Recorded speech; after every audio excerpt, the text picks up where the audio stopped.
Hey YouTubers, Grimmy here, and today we're taking a look at the Transformers Prime Beast Hunters Shockwave.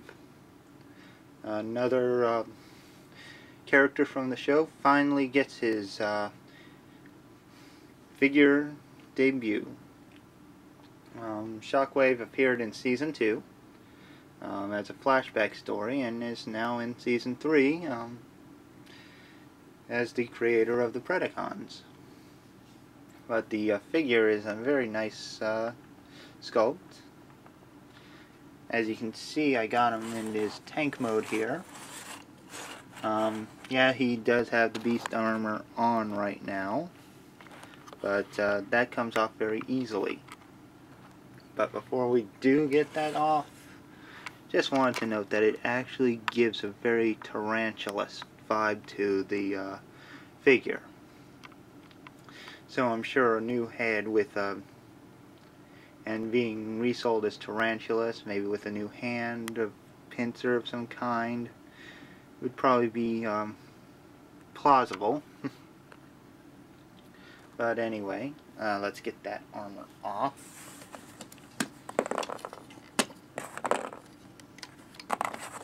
And it's just rubber bits, so it's not really hard to get on and off. Very easily removable. So we got Shockwave in his tank mode without the rubber bits, and he looks pretty good. As you can see, he's got that signature chest emblem.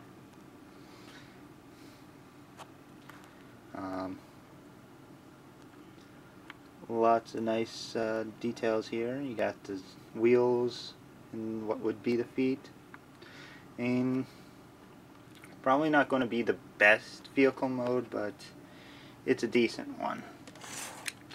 Flaws like the shoulders being visible like there and right there, and of course the ever visible hand at the bottom.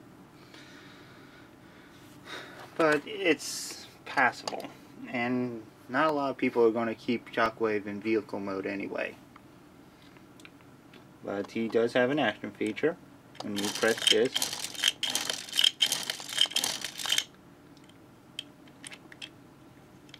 this little bit spins and opens up. The way it's designed, it can actually be easy to put back in its proper place, which is a good thing. And it's not very intrusive, so it's a workable gimmick. And it works just fine in robot mode as well. Speaking of, let's get him into robot mode and see how he looks there.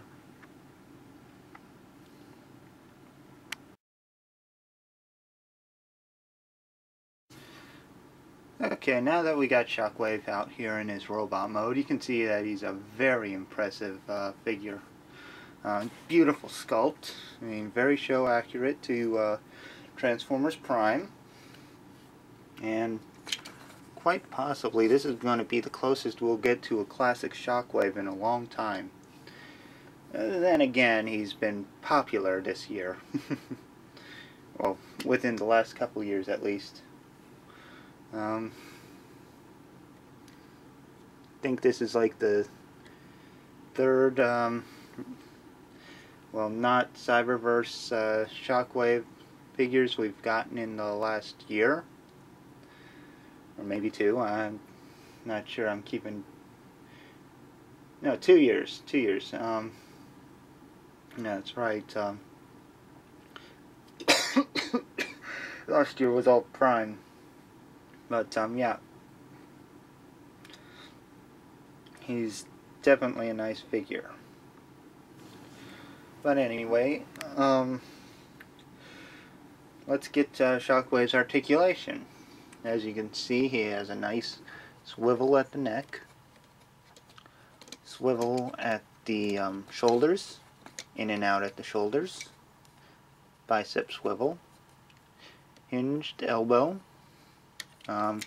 He does have a wrist joint, but it's very tight, and I'm kind of afraid that I'll snap the wrist before the joint swivels. And it is on a ball joint, so it'll go in and out like that. The gun arm is about the same. Oh yeah, he also has this kind of motion on the shoulders as well. So he has a swivel there, swivel there. The armor kind of goes up and it's spring-loaded, which is nice. Bicep swivel. Wrist swivel. And this turns around as well because of the action feature. Nothing at the waist. It's unfortunate, but that's just the way it works.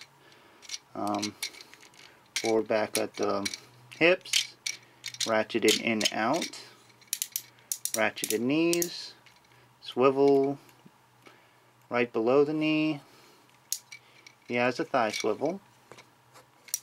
And I guess you can count some ankle pivots, but it's only because of the transformation. But all in all, it's still nice articulation, and it's better than some previous versions of Shockwave. Speaking of, there's a couple comparisons with the two Shockwave figures I actually have on display right now. First off being Fall of Cybertron Generations Shockwave, which is a very nice representation of the character, if a little bit short. And Energon Shock Blast,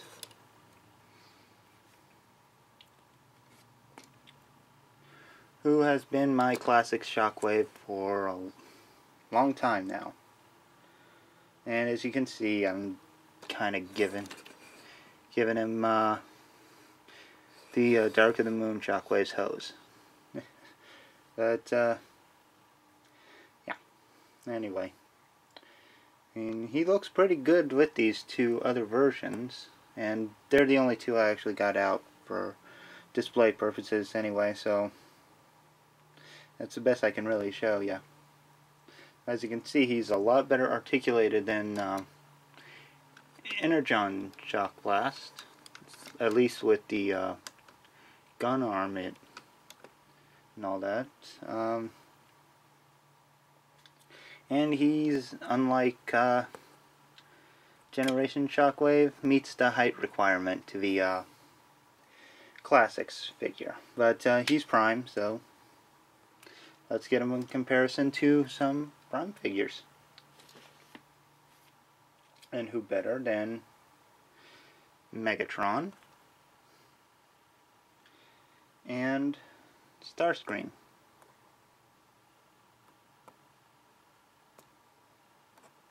If I can get him to stand. As you can see, Shockwave is actually a little bit taller than Megatron,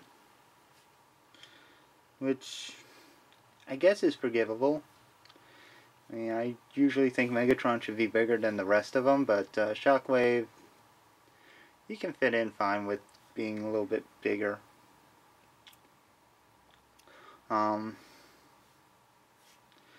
yeah, it works pretty well. And he looks good with the other Decepticons. So, in case you're thinking about just getting this for a classic Shockwave, let's do a quick comparison between him, Universe 2.0 Starscream, and United Megatron.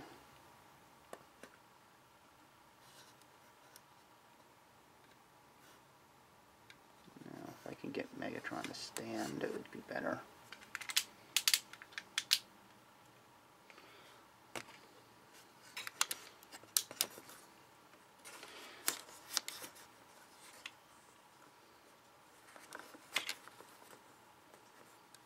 Yeah, it's unfortunate, but Megatron has some issues standing. But here we go.